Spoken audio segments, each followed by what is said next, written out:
Assalamualaikum warahmatullahi wabarakatuh. Apa kabar semuanya? Semoga dalam keadaan sehat dan dilancarkan rezekinya oleh Allah. Amin ya robbal alamin. Dikisahkan di suatu pagi yang cerah, istana Raja Harun al-Rasyid tampak lebih sibuk dari biasanya. Para ulama, cendekiawan, dan penasihat kerajaan berkumpul membahas berbagai persoalan penting, mulai dari hukum syariah hingga persoalan pajak. Setelah semua selesai, raja yang dikenal jenaka itu bersandar santai di singgasananya. Lalu tiba-tiba bertanya, "Wahai para ulama, menurut kalian Allah sedang apa sekarang?"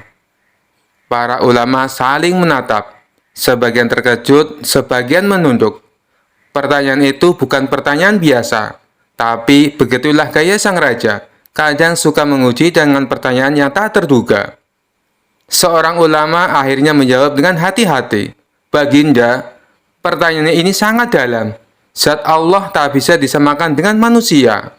"Aku tahu itu," potong sang raja. "Aku tidak menyamakan Allah dengan makhluk. Aku cuma ingin tahu, kira-kira sedang apa Allah sekarang?" Tak ada yang bisa menjawab, semua terdiam. Tiba-tiba sang raja bergumam, "Mungkin Abu Nawas bisa menjawabnya."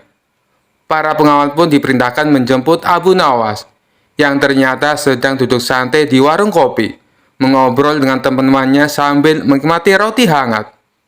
Saat mendengar ia dipanggil raja, Abu Nawas hanya tersenyum dan menyeruput kopinya terakhir kali. Sesampainya di istana, sang raja langsung berkata, "Abu Nawas, para ulama di sini tak bisa menjawab pertanyaanku. Aku ingin tahu, apakah kau bisa?"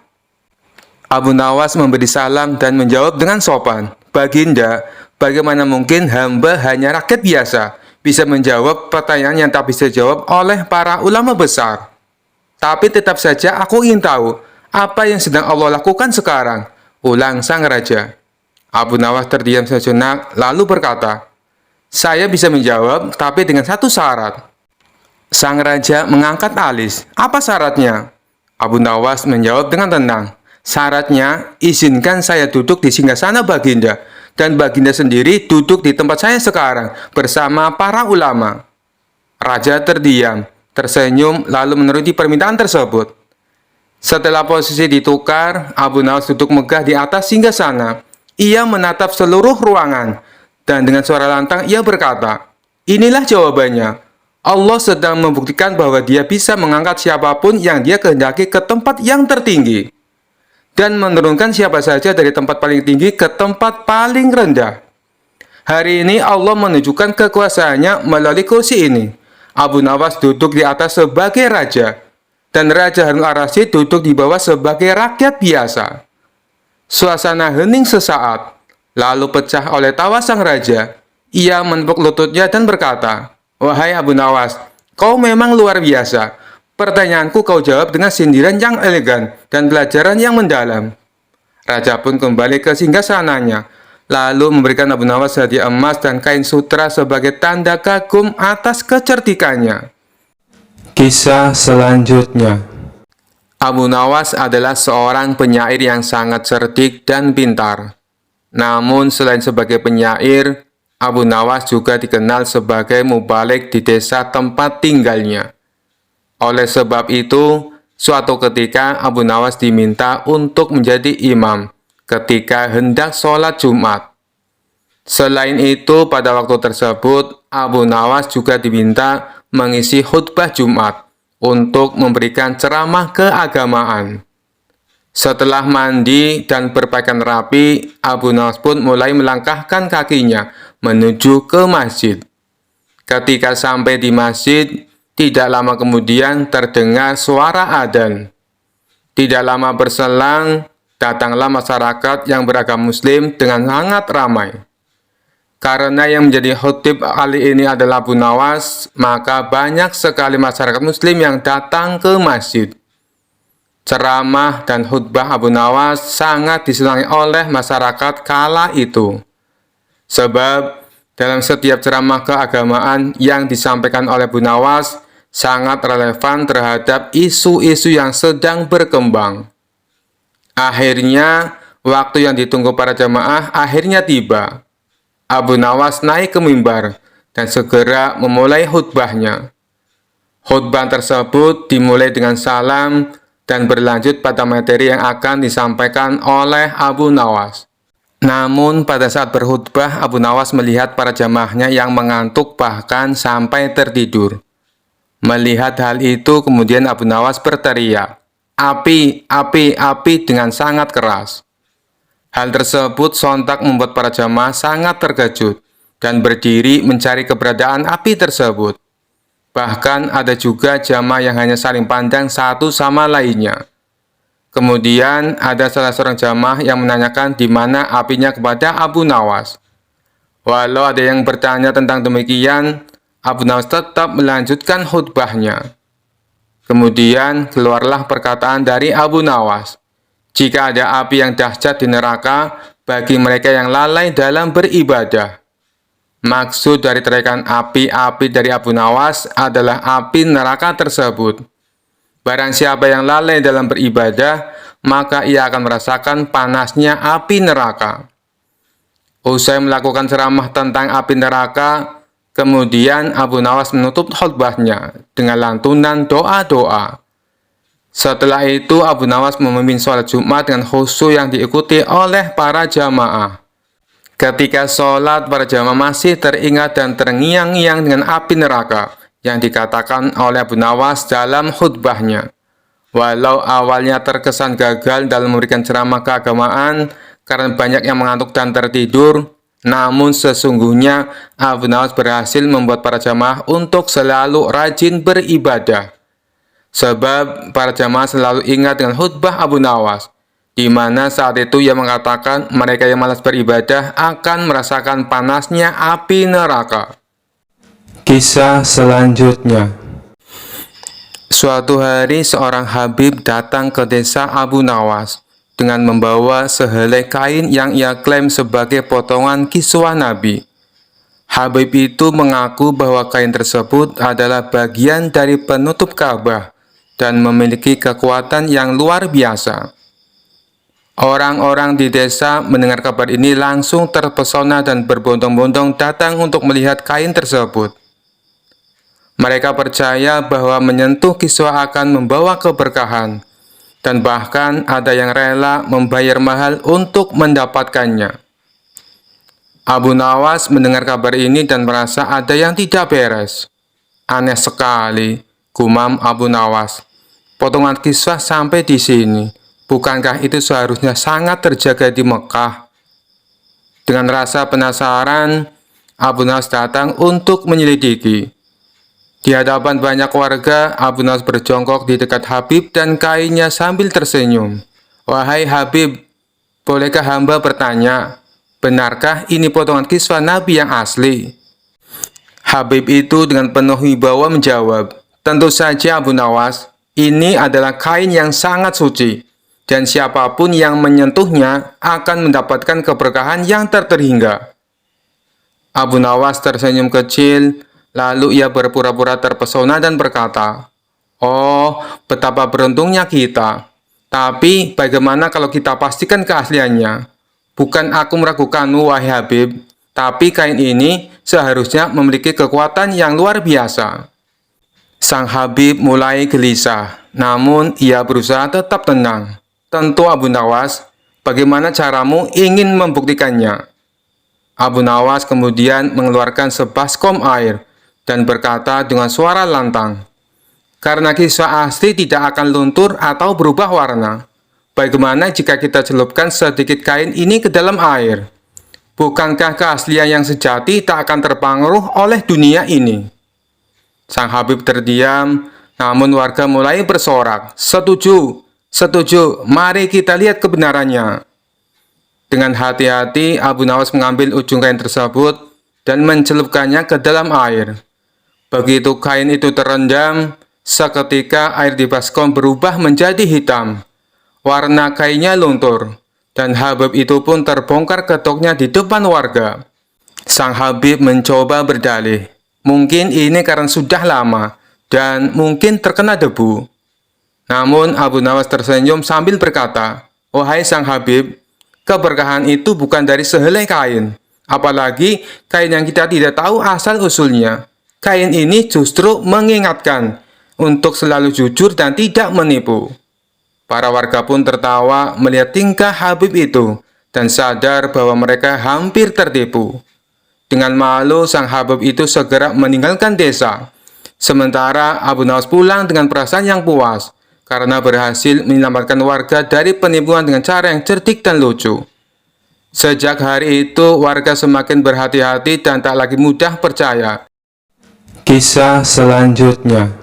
Suatu malam, Abu Nawas tidur dengan pulas setelah seharian bekerja keras memecahkan teka-teki yang diberikan oleh sang raja. Namun di tengah tidurnya, Abu Nawas mengalami mimpi aneh dan luar biasa. Ia bermimpi tentang hari kiamat. Dalam mimpinya, Abu Nawas terbangun di tengah gurun luas. Langit gelap, gemuruh keras terdengar di mana-mana, dan orang-orang berlarian panik. Abu Nawas bingung, ia melihat sekeliling dan bertanya-tanya, apa yang terjadi di sini? Mengapa semua orang tampak sangat ketakutan? Tiba-tiba seorang malaikat besar muncul di hadapannya dengan suara lantang berkata, Abu Nawas, ini hari kiamat. Semua manusia akan diadili hari ini. Abu Nawas yang biasanya tenang mendadak gemetar. Apa? Kiamat? Jadi ini akhirnya waktu di mana semua dosa diperhitungkan, katanya dengan suara lirih. Malaikat itu mengangguk. Benar Abu Nawas, dan sekarang giliranmu untuk diadili, katanya dengan tegas. Abu Nawas langsung pucat. Dalam hatinya, ia tahu bahwa hidupnya penuh dengan akal-akal cerdik dan trik-trik kocak. Dengan penuh rasa takut, ia berbisik, aduh, bagaimana ini? Apa aku bisa lolos dari pengadilan ini? Lalu, ia melihat orang-orang berbaris panjang menunggu giliran mereka diadili. Di barisan depan, ada seorang saudagar kaya yang pernah ia kenal. Saudagar itu datang dengan membawa kereta penuh emas dan perhiasan. Tetapi malaikat pengadil hanya menggelengkan kepala, dan saudagar itu pun dibawa ke tempat yang gelap dan suram. Kemudian datanglah seorang alim ulama dengan buku tebal yang berisi segala amal baiknya. Namun malaikat pengadil masih saja menggelengkan kepala. Ulama itu pun dibawa pergi. Melihat itu, Abu Nawas semakin panik. Wah, kalau mereka saja tidak lolos, bagaimana dengan aku? Aku tidak punya emas, dan amalanku, ya kebanyakan penuh dengan trik cerdik, gumamnya. Akhirnya giliran Abu Nawas tiba. Dengan gemetar ia berjalan maju di hadapan malaikat pengadil. Malaikat itu membuka buku catatan amal Abu Nawas dan mulai membaca. Tiba-tiba malaikat itu berhenti, tersenyum kecil dan berkata, Abu Nawas, ada yang aneh di sini. Dalam catatan amalmu tertulis bahwa kau pernah menipu raja berkali-kali, membuat orang-orang tertawa dengan kecerdikanmu, dan selalu menemukan cara licik untuk lolos dari masalah. Apakah itu benar? Abu Nawas dengan senyum canggung menjawab, iya, hamba akui, tapi semua itu dilakukan dengan niat baik, supaya orang-orang senang dan tertawa, tidak untuk menyakiti. Malaikat itu tertawa kecil dan berkata, baiklah, karena kau mengakuinya, aku akan bertanya satu hal terakhir. Apa yang akan kau lakukan jika kau diberi kesempatan untuk lolos dari pengadilan ini? Abu Nawas berpikir cepat dan tiba-tiba ide cerdiknya muncul. Dengan penuh percaya diri, ia menjawab, hamba akan melakukan hal yang sama. Tapi kali ini hamba akan menipu nyamuk dan lalat-lalat yang nakal yang suka mengganggu manusia, bukan raja atau rakyatnya. Malaikat itu tertawa terbahak-bahak mendengar jawaban Abu Nawas yang begitu konyol. Abu Nawas, kau memang selalu punya jawaban yang tak terduga, tapi sayang, tak ada lagi nyamuk atau lalat di akhirat. Abu Nawas yang sudah mulai rileks menjawab dengan gaya santai. Kalau begitu, mungkin hamba bisa membuka kursus kecerdikan di sini untuk membantu orang-orang menghadapi situasi sulit dengan cerdik. Malaikat itu tak bisa menahan tawa lagi. Abu Nawas, meskipun ini hari pengadilan, kau berhasil membuat kami tertawa. Kau memang licik, tapi niatmu baik. Karena itu kami putuskan, kau lolos hari ini. Tapi ingat, jangan lagi menipu di akhirat. Abu Nawas tersenyum lebar dan membungkuk hormat. Terima kasih. Hamba janji akan hidup lebih cerdik lagi. Maksud hamba lebih baik lagi di sini. Tiba-tiba Abu Nawas terbangun dari tidurnya dengan kaget. Ia menyeka keringat di dahinya dan bergumam. Wah, untung itu cuma mimpi. Kalau benar-benar hari kiamat tadi, aku pasti sudah kena masalah besar. Kisah selanjutnya. Suatu hari, Abu Nawas sedang duduk di warung kopi favoritnya, menikmati segelas teh sambil mendengar cerita orang-orang di sekitarnya. Tiba-tiba, seorang ulama terkenal dari negeri tetangga datang menghampiri dan duduk di sebelahnya. Abu Nawas, aku dengar kau orang yang pandai, kata ulama itu dengan nada menantang. Bagaimana jika kita berdebat soal agama, terutama tentang kitab Injil? Abu Nawas tersenyum sedikit terkejut, tapi ia tidak pernah menolak tantangan, apalagi yang menghibur. Baiklah, tapi apakah kita bisa melakukannya dengan cara yang santai dan tidak terlalu serius? Ulama itu menyetujui syarat tersebut. Baik Abu Nawas, pertanyaanku sederhana. Apakah kau tahu apa yang tertulis dalam kitab Injil? Abu Nawas mengusap janggutnya berpikir sejenak. Aku tahu ada banyak hal yang tertulis di dalamnya. Tapi menurutku yang paling penting adalah pesan-pesan tentang kasih dan perdamaian. Ulama itu tersenyum sinis. Abu Nawas, kau licik sekali. Itu jawaban umum. Aku ingin tahu sesuatu yang lebih mendalam. Bisakah kau menyebutkan satu ayat saja dari kitab Injil?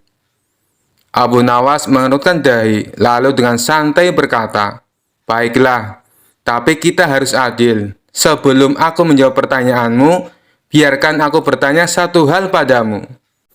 Ulama itu menyetujui tantangan balik tersebut. Silakan Abu Nawas. Abu Nawas kemudian berkata, kau tentu tahu bahwa kitab Injil ditulis dalam bahasa Aram, Ibrani, dan Yunani kan? Jadi, tolong sebutkan satu ayat dari kitab Injil dalam bahasa aslinya. Ulama itu terdiam sejenak lalu berkata, tentu saja aku tidak bisa, karena aku tidak fasih dalam bahasa-bahasa itu. Abu Nawas tertawa kecil. Nah, kau bertanyaku soal kitab Injil, tapi kau sendiri tidak bisa menyebutkan satu ayat dalam bahasa aslinya. Jadi, bagaimana kita bisa berdebat soal sesuatu yang tidak kita pahami sepenuhnya? Ulama itu terperangah, sementara orang-orang di warung mulai tertawa mendengar kecerdasan Abu Nawas. Ulama itu pun tersenyum kecut, tahu bahwa ia kalah dalam perdebatan yang tampaknya sederhana, tapi penuh kelicikan. Baiklah Abu Nawas, kau menang kali ini, kata ulama itu dengan nada mengakui. Abu Nawas pun mengangkat gelas tehnya dan berkata, tidak ada pemenang atau pecundang di sini saudaraku. Yang penting adalah kita semua belajar sesuatu dan tetap saling menghormati. Kisah selanjutnya. Dikisahkan suatu hari suasana masjid yang biasanya tenang mendadak menjadi ricuh. Seorang preman besar yang dikenal sebagai ketua gangster masuk dengan marah-marah. Semua orang yang sedang beribadah terkejut dan diam tak berani menegur. Dengan wajah garang, preman itu berteriak, hei kalian semua, aku nggak percaya sama doa-doa kalian. Kalau Tuhan itu benar ada, kenapa hidupku begini-begini saja? Orang-orang hanya bisa saling berpandangan, tak tahu harus menjawab apa. Hingga tiba-tiba Abu Nawas yang duduk di sudut masjid berdiri dan melangkah maju dengan santai. Saudaraku, kata Abu Nawas dengan senyum ramah, kenapa kau marah-marah di sini? Preman itu menatapnya dengan tajam. Aku benci orang-orang yang berdoa. Mereka minta ini, minta itu, tapi hidupku tetap susah. Abu Nawas mengangguk sambil mengusap jenggotnya. Oh, jadi kau datang ke sini karena merasa Tuhan tidak memberimu apa yang kau inginkan? Betul, bentak si preman. Abu Nawas mendekat dan berkata dengan suara tenang. Kalau begitu, aku punya satu pertanyaan sederhana untukmu. Apa kau pernah mencoba meminta sesuatu kepada tukang kayu untuk memperbaiki pintumu, tapi kau malah datang ke tukang batu? Preman itu mengerutkan dahi. Tentu tidak. Kalau pintuku rusak, ya aku minta ke tukang kayu, bukan ke tukang batu. Bagus, ujar Abu Nawas sambil tersenyum lebar. Lalu, kalau kau ingin hidupmu lebih baik, kenapa kau malah datang marah-marah ke sini? Bukannya mendekatkan diri kepada Tuhan dan berdoa dengan sungguh-sungguh.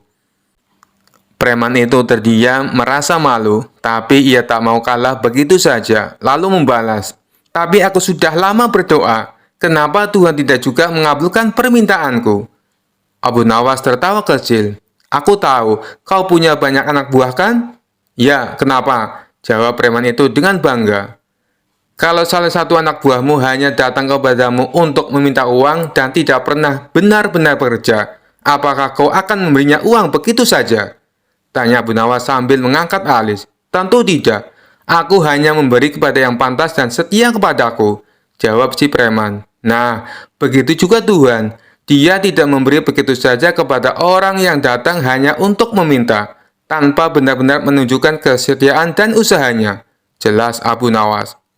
Orang-orang yang mendengar penjelasan Abu Nawas mulai tertawa kecil. Preman itu terdiam. Ia tidak bisa membantah logika Abu Nawas. Dengan wajah malu, ia pun berkata pelan, "Baiklah, aku mengerti. Aku akan belajar lebih dekat dengan Tuhan dan memperbaiki hidupku." Abu Nawas menepuk bahu si preman dengan ramah. "Itu baru saudara yang baik. Tuhan tidak akan meninggalkan orang yang benar-benar berusaha dan berdoa dengan ikhlas." Kisah selanjutnya.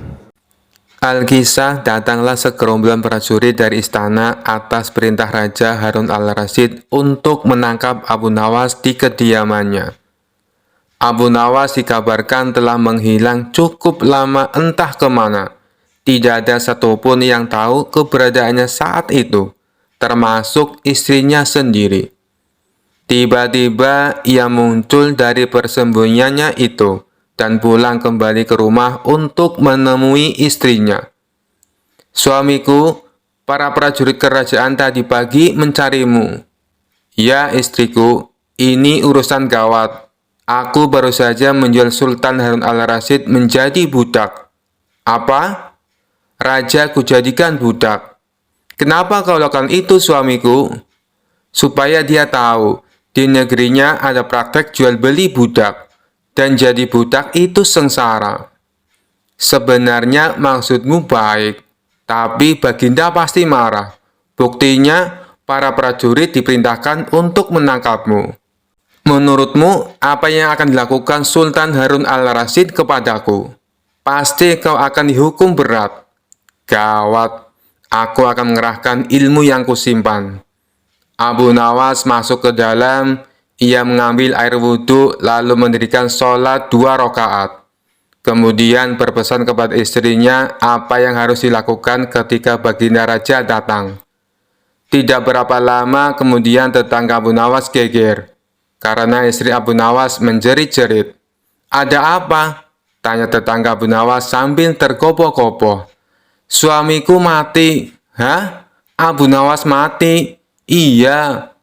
Kini kabar kematian Abu Nawas tersebar ke seluruh pelosok negeri. Baginda Raja terkejut. Kemarahan dan kegeraman beliau agak surut mengingat Abu Nawas adalah orang yang paling pintar menyenangkan dan menghibur Baginda Raja.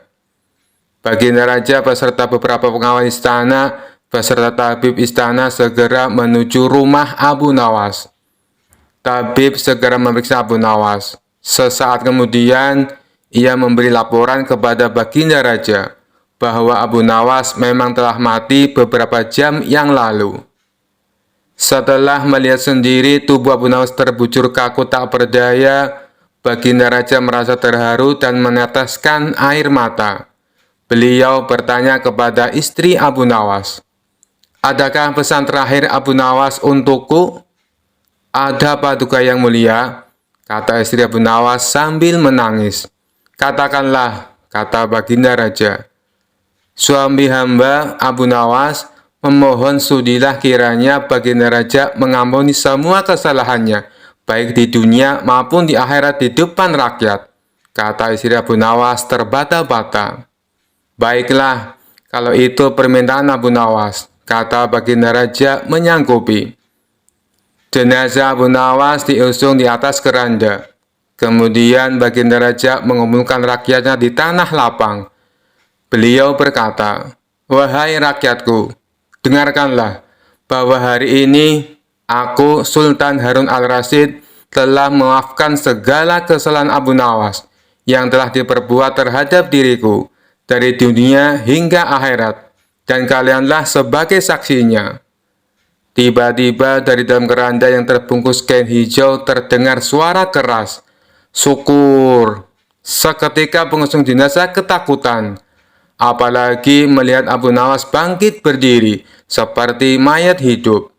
Seketika rakyat yang berkumpul lari tunggang langgang, bertubrukan, dan banyak yang jatuh terkilir. Abu Nawas sendiri segera berjalan ke hadapan Baginda Raja. Pakaiannya yang putih-putih bikin Baginda Raja keder juga.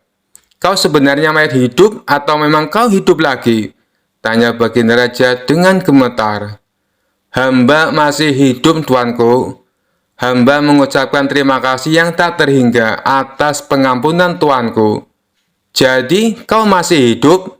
"Ya, Baginda, segar bugar. Buktinya, kini hamba merasa lapar dan ingin segera pulang." "Kurang ajar. Ilmu apa yang kau pakai, Abu Nawas?" "Ilmu dari Maha Guru Sufi, guru hamba yang sudah meninggal dunia. Ajarkan ilmu itu kepadaku." "Tidak mungkin, Baginda. Hanya guru hamba yang mampu melakukannya. Hamba tidak bisa mengajarkannya sendiri." "Dasar pelit!" Baginda Raja menggerutu kecewa. Kisah selanjutnya. Dikisahkan suatu malam Abu Nawas berjalan sendirian di tepi hutan. Setelah pulang dari sebuah pesta di desa sebelah, langit mendung, angin bertiup lembut, dan suara burung hantu sesekali terdengar, menambah suasana seram. Tiba-tiba dari arah pohon besar muncul sosok menyerupai temannya Karim yang sudah lama meninggal dunia. "Abu Nawas!" panggil sosok itu dengan suara serak. Abu Nawas terhenti, matanya membelalak. "Karim, bukankah kau sudah meninggal 5 tahun yang lalu?" "Betul, Abu. Aku ini arwah. Aku datang untuk bicara denganmu," jawab Karim sambil melayang mendekat. Bukannya lari ketakutan, Abu Nawas malah menyambut dengan santai. "Oh, jadi kau datang dari alam kubur. Bagaimana kabarmu di sana? Nyaman atau butuh sesuatu?" Karim menghela nafas panjang. "Abu, aku butuh bantuanmu. Di alam kubur, aku selalu dihantui rasa bersalah. Aku lupa membayar hutang kepada penjual roti sebelum aku meninggal. Bisa kau bayarkan untukku?" Abu Nawas mengangguk kecil sambil mengelus janggutnya. "Tentu, aku akan membayarnya. Tapi, aku ingin memastikan kau benar-benar arwah Karim. Coba buktikan sesuatu." Karim bingung. "Apa yang harus kubuktikan, Abu?" Abu Nawas berpikir sejenak lalu berkata, "Jika kau benar-benar arwah, kau pasti tahu rahasia alam kubur. Beritahu aku, apakah makanan di sana enak?" Karim tampak bingung dan menjawab gugup, "Makanan di sana tidak seperti di dunia, hanya rohani yang menikmatinya." Abu Nawas tersenyum tipis. "Baiklah, sekarang coba angkat batu besar itu dengan kekuatan arwahmu. Kalau kau bisa, aku percaya." Karim mencoba mengangkat batu, tapi malah terpeleset dan hampir jatuh. Abu Nawas langsung tertawa. "Hei Karim, kau ini arwah atau pembohong? Arwah kau lemah sekali." Melihat Abu Nawas mulai curiga, Karim menjadi panik. "Abu, sebenarnya aku ini bukan arwah sungguhan. Aku adalah saudara jauh Karim yang menyamar untuk menakutimu." Abu Nawas tertawa terbahak-bahak. "Oh, jadi begitu. Kau mencoba menipuku ya? Untung saja aku tidak langsung percaya. Kalau kau mau menipu, pastikan dulu kau tahu semua rahasia alam kubur." Karim yang palsu itu akhirnya minta maaf, dan Abu Nawas mengantarnya kembali ke desa dengan cerita lucu ini. Sejak saat itu, Karim palsu tidak berani lagi bermain-main dengan Abu Nawas, karena ia tahu Abu Nawas selalu punya cara untuk membongkar tipu daya. Dikisahkan suatu hari di sebuah negeri yang jauh, 5 orang pastor terkenal sebagai orang yang sangat sombong. Mereka sering menganggap bahwa agama mereka adalah yang paling benar. sementara agama lain adalah salah. Ketika mendengar nama Abu Nawas, mereka merasa tertantang dan memutuskan untuk mendatanginya dengan niat mempermalukannya.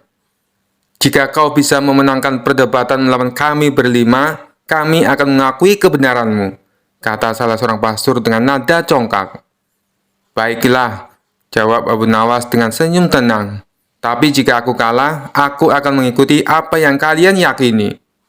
Kerumunan mulai berkumpul, tertarik melihat bagaimana kecerdikan Abu Nawas akan menghadapi 5 orang pastor ini. Pastor pertama maju. "Abu Nawas, kau bilang Tuhan itu Esa dan Maha Kuasa. Jika Tuhan Maha Kuasa, mengapa Dia tidak menciptakan dunia tanpa penderitaan?" Abu Nawas tersenyum bijak. "Pernahkah kau melihat pedang tajam?" "Ya, tentu saja," jawab pastor itu. "Jika pedang itu hanya dibuat untuk pajangan dan tidak pernah dipakai untuk berperang, apakah kau akan tahu seberapa kuat dan tajamnya pedang itu?"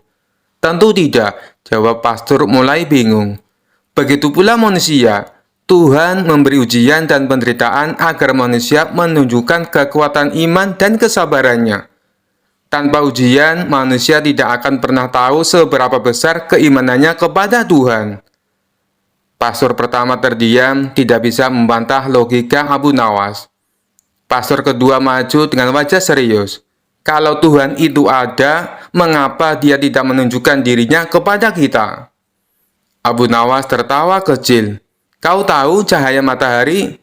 "Ya," jawab pastor itu.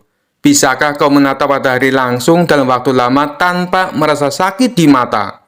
"Tidak bisa," jawab pastor itu semakin bingung. Begitu pula dengan Tuhan. Kita tidak bisa melihatnya dengan mata kita, karena keagungan dan kemuliaannya jauh lebih dahsyat dari cahaya matahari. Tapi kita bisa merasakan kehadirannya lewat segala ciptaannya di dunia. Pastor kedua terdiam, kehilangan kata-kata. Pastor ketiga mencoba menyerang dari sudut lain. "Jika kau bilang Tuhan itu Esa, bagaimana mungkin Dia menciptakan begitu banyak makhluk yang berbeda-beda?" Abu Nawas tersenyum lebar. "Coba lihat dirimu dan teman-temanmu. Bukankah kalian berlima berbeda wajah, berbeda tinggi, bahkan berbeda suara, tapi kalian tetap manusia?" "Iya," jawab pastor itu.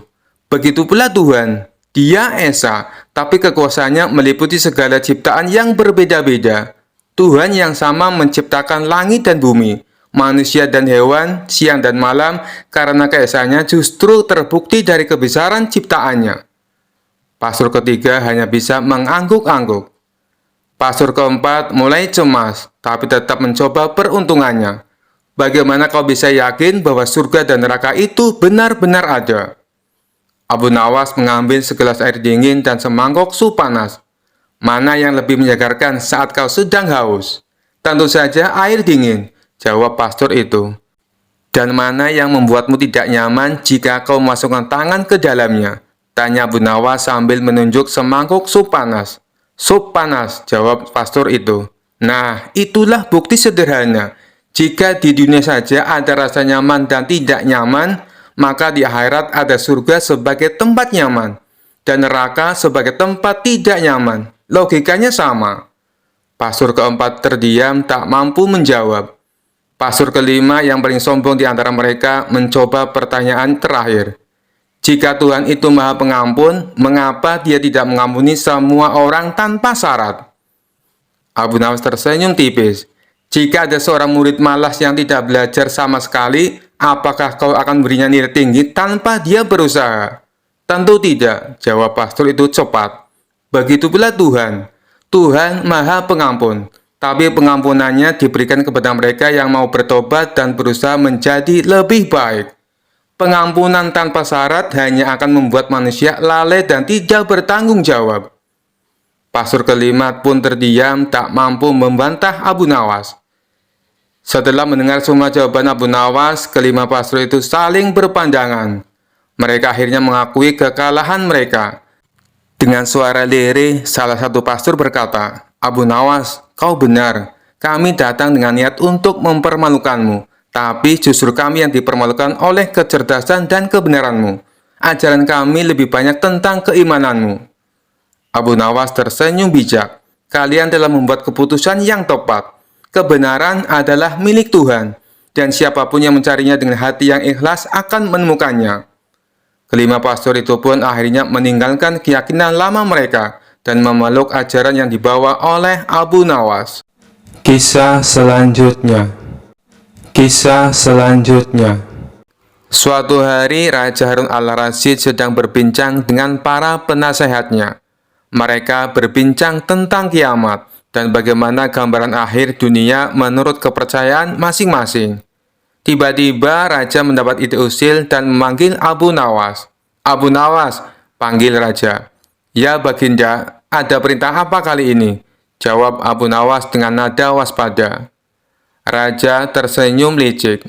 Aku ingin kau melakukan sesuatu yang sangat penting dan unik. Lukislah kiamat untukku. Gambarkan bagaimana dunia ini akan hancur.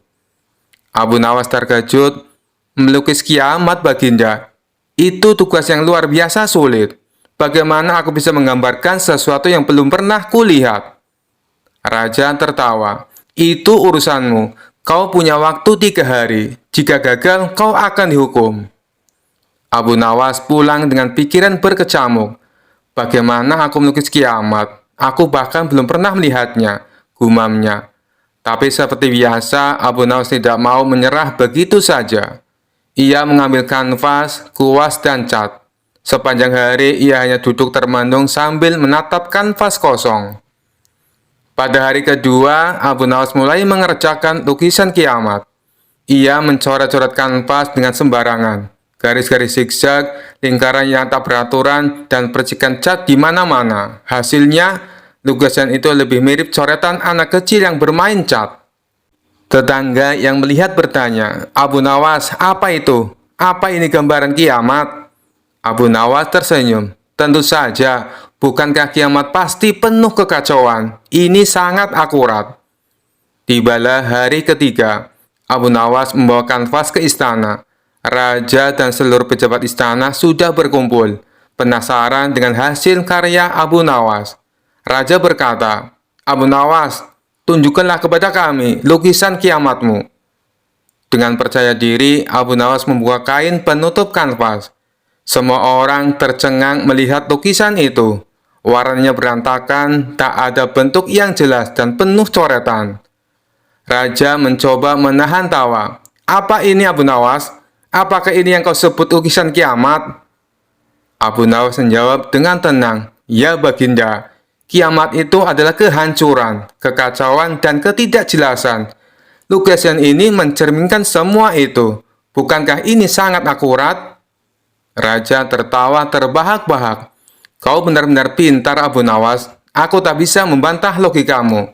Baiklah, aku terima lukisan ini. Abu Nawas pulang dengan hadiah dari Raja. Sementara para pejabat istana masih terpingkal-pingkal membayangkan kiamat versi Abu Nawas. Dan begitulah Abu Nawas kembali membuktikan kecerdasannya dalam menghadapi perintah yang tampaknya mustahil. Kisah selanjutnya. Dikisahkan pada suatu hari terdengar kabar bahwa di sebuah desa ada makam keramat yang diyakini bisa memberikan keberuntungan bagi siapa saja yang berziarah ke sana. Warga dari berbagai tempat berdatangan, membawa sesajen dan memanjatkan doa, berharap keberuntungan atau rezeki yang berlimpah. Namun, Abu Nawas merasa ada yang aneh dengan makam itu. Makam ini tiba-tiba jadi terkenal, padahal dulu tidak pernah ada orang bicara soal itu, pikirnya. Karena penasaran, Abu Nawas memutuskan untuk menyelidiki lebih dalam. Pada malam hari saat suasana sudah sepi, Abu Nawas datang ke makam tersebut, ditemani beberapa warga yang juga curiga. Mereka membawa lentera untuk penerangan.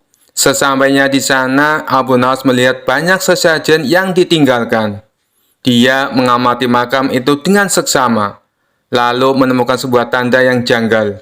Tanah di sekitar makam tampak lebih longgar, seolah-olah baru saja digali. Ini tampaknya makam yang baru dibuat, pikir Abu Nawas. Dia lalu punya ide untuk membongkar rahasia makam itu di depan warga. Esok harinya, Abu Nawas mengumpulkan warga desa dan berkata, Saudara-saudara, saya mendapatkan wangsit tadi malam. Saya mendapat firasat bahwa penghuni makam ini bisa berbicara kepada kita, asalkan kita menggali sedikit tanah di makam ini. Warga yang penasaran pun mulai ramai. Benarkah Abu Nawas? Bisakah kami mendengar suaranya? Abu Nawas mengangguk penuh keyakinan. Tentu saja, tapi semua harus hening dan hormat. Dengan perlahan, Abu Nawas mulai menggali makam itu sedikit demi sedikit. Dan akhirnya muncullah sesuatu yang mengejutkan. Di dalamnya hanya ada beberapa batu besar dan kayu lapuk. Tidak ada jenazah atau tanda-tanda yang menunjukkan makam itu nyata. Warga yang melihatnya terkejut dan mulai saling berbisik. Abu Nawas tertawa kecil dan berkata, "Inilah bukti bahwa makam ini hanyalah tipu muslihat. Tidak ada orang yang dimakamkan di sini. Hanya ada batu dan kayu yang dijadikan makam palsu." Seorang warga yang merasa tertipu berteriak, "Siapa yang berani membuat makam palsu ini dan menipu kami semua?" Abu Nawas hanya tersenyum dan berkata, "Orang yang membuat makam ini mungkin hanya ingin mencari keuntungan dari ketidaktahuan kita. Ingatlah, kita harus selalu berpikir jernih dan tidak mudah percaya pada hal-hal yang tidak kita pahami." Warga pun merasa malu dan tertawa menyadari kekonyolan mereka sendiri. Sejak saat itu, mereka tidak lagi mudah tertipu oleh cerita-cerita mistis tanpa bukti. Dan makam palsu itu diberikan terbengkalai sebagai pengingat untuk selalu waspada. Sementara itu, Abu Nawas pulang dengan hati puas, merasa berhasil membantu warga dengan cara yang lucu dan penuh pelajaran. Kisah selanjutnya. Abu Nawas dikenal suka menolong, tapi ada saja orang yang tidak suka dengan sosok cerdas dan humoris ini. Sebut saja Abu Jahal. Entah kenapa dia sangat membenci Abu Nawas. Abu Jahal selalu mencari celah untuk memfitnah Abu Nawas, tapi selalu gagal. Tentu saja hal ini membuatnya makin membenci Abu Nawas.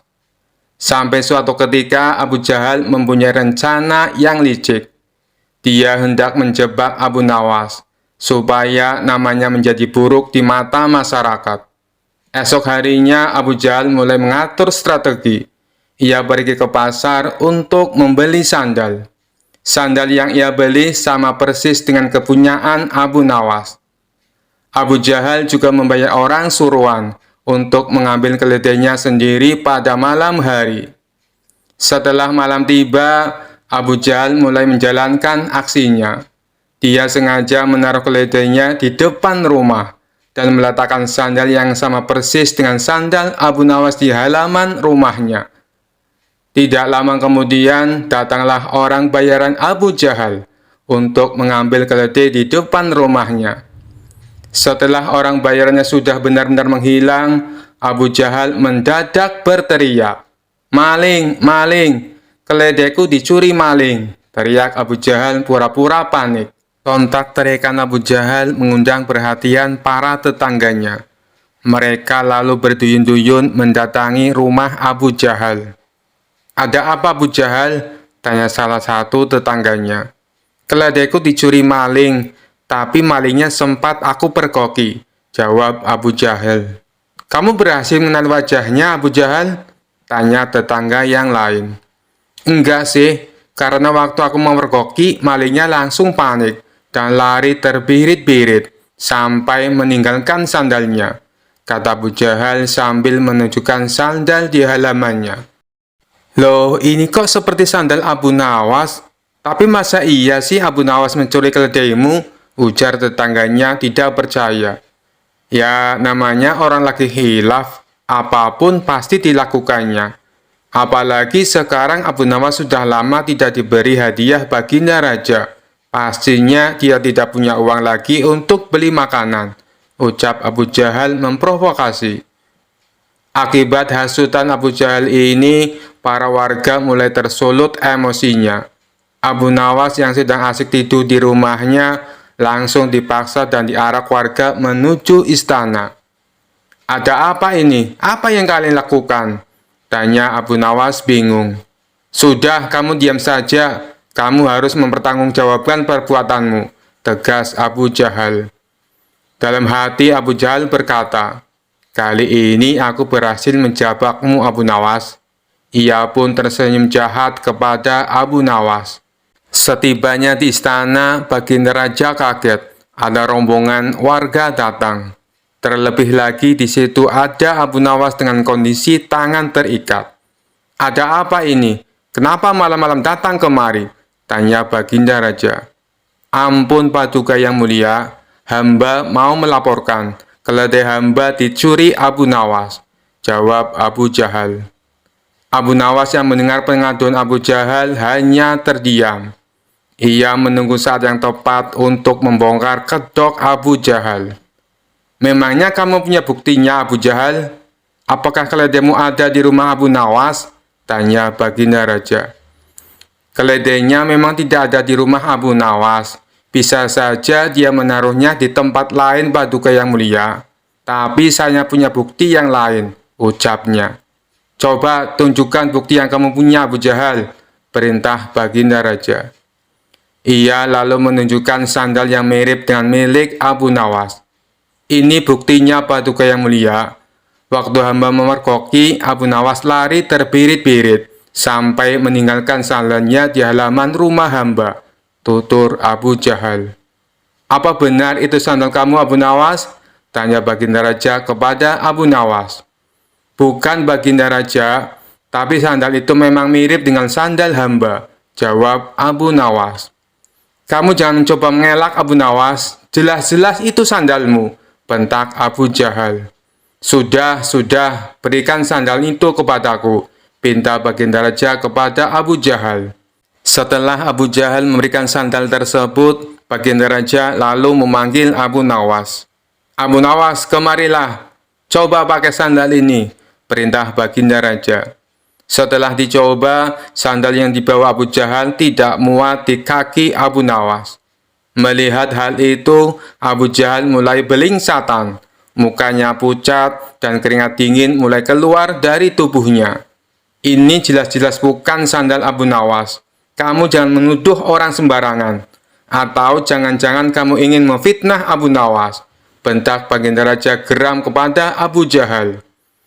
Dengan mulut terbata-bata, Abu Jahal menjawab, "Maaf Paduka yang mulia, hamba kira itu sandalnya Abu Nawas."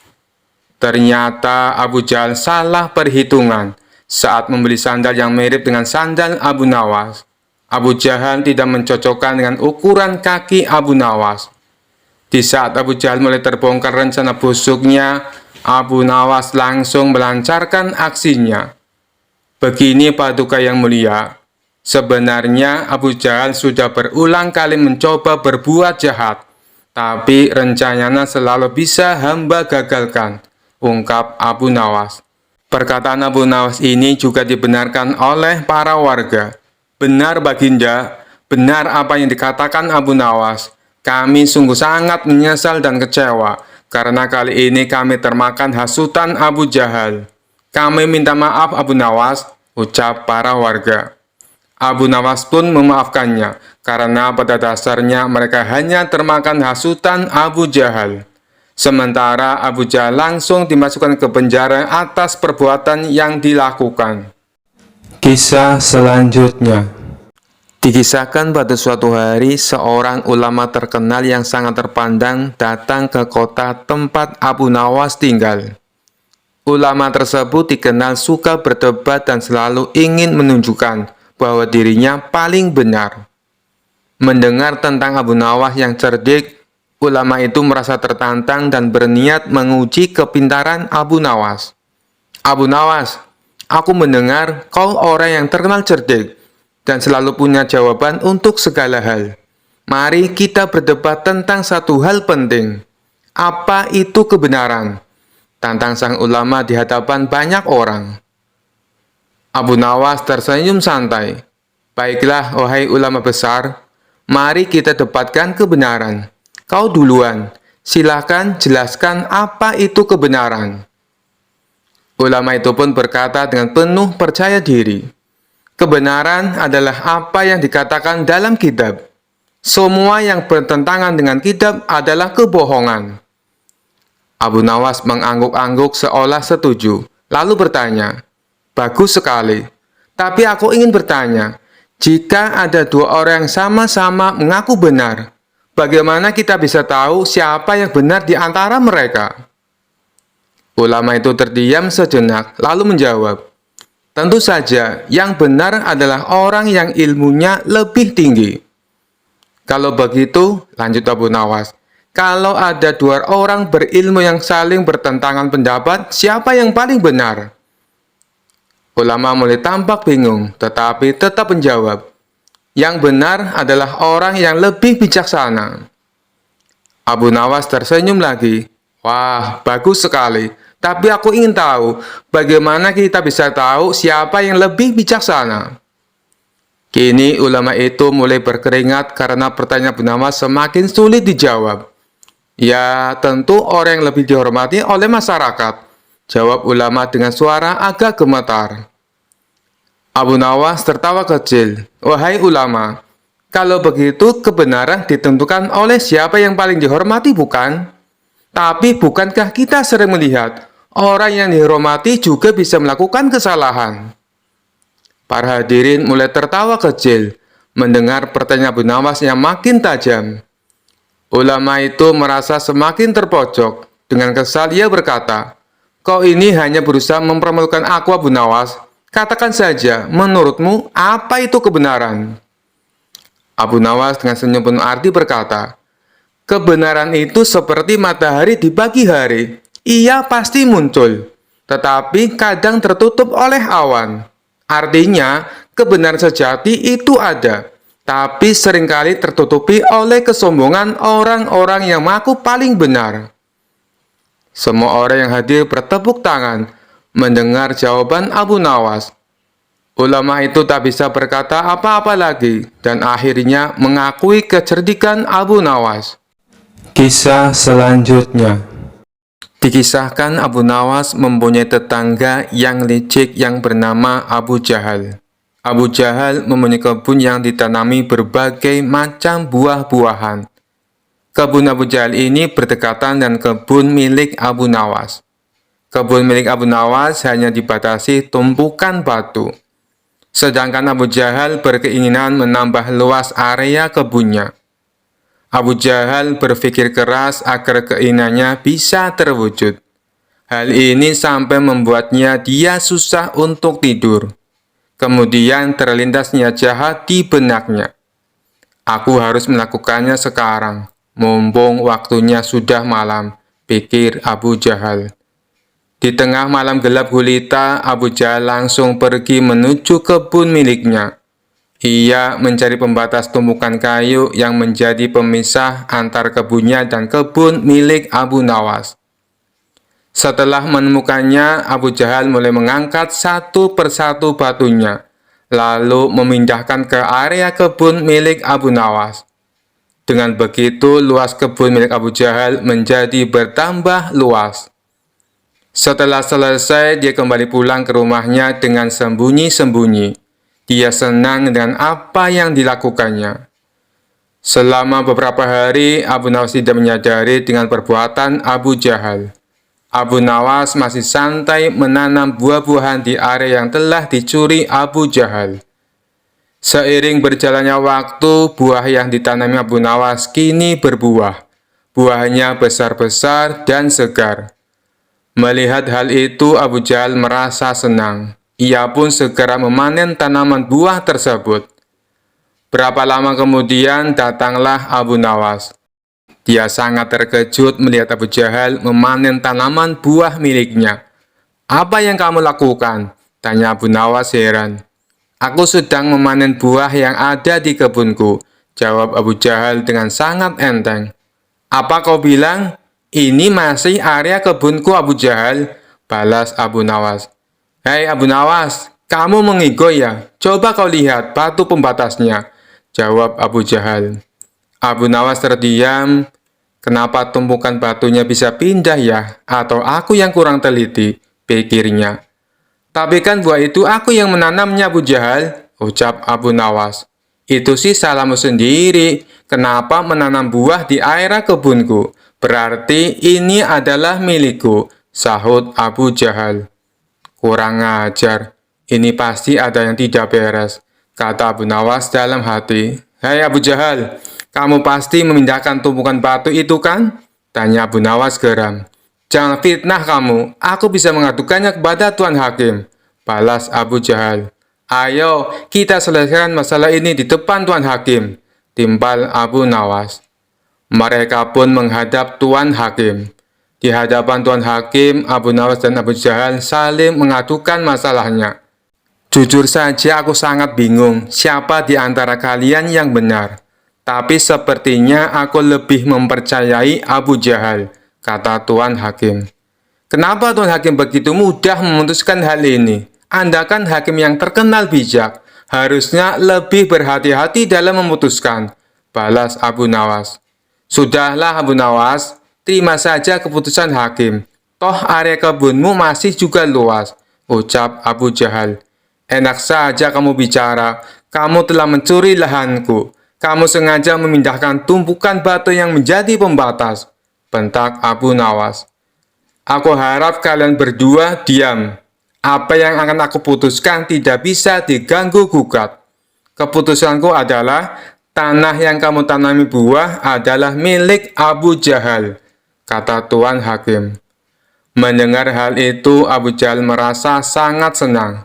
Terima kasih Tuan Hakim, Anda adalah hakim yang paling bijak yang pernah saya kenal, ucapnya.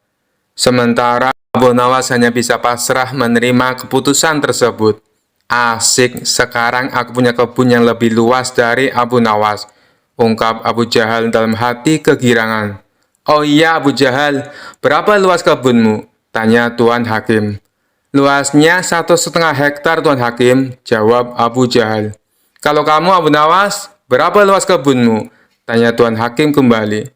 Sebenarnya luas kebunku 1,5 hektar, tapi karena setengahnya dicuri sama Abu Jahal, luasnya sekarang jadi tinggal 1 hektar, jawab Abu Nawas. Kalian tahu tidak kenapa aku tanya luas kebun kalian? Karena kemarin aku dapat surat langsung dari Baginda Raja. Beliau memerintahkan kepadaku, barang siapa mempunyai kebun yang luasnya lebih dari 1 hektar, maka akan disita negara beserta isi-isinya. Dan bagi siapa saja yang menentang peraturan ini akan dihukum mati. Hal ini Baginda Raja terpaksa lakukan karena kondisi keuangan negara sedang krisis, jelas Tuan Hakim. Raut wajah Abu Jahal yang tadinya ceria mendadak berubah menjadi terkejut. Waduh, celaka.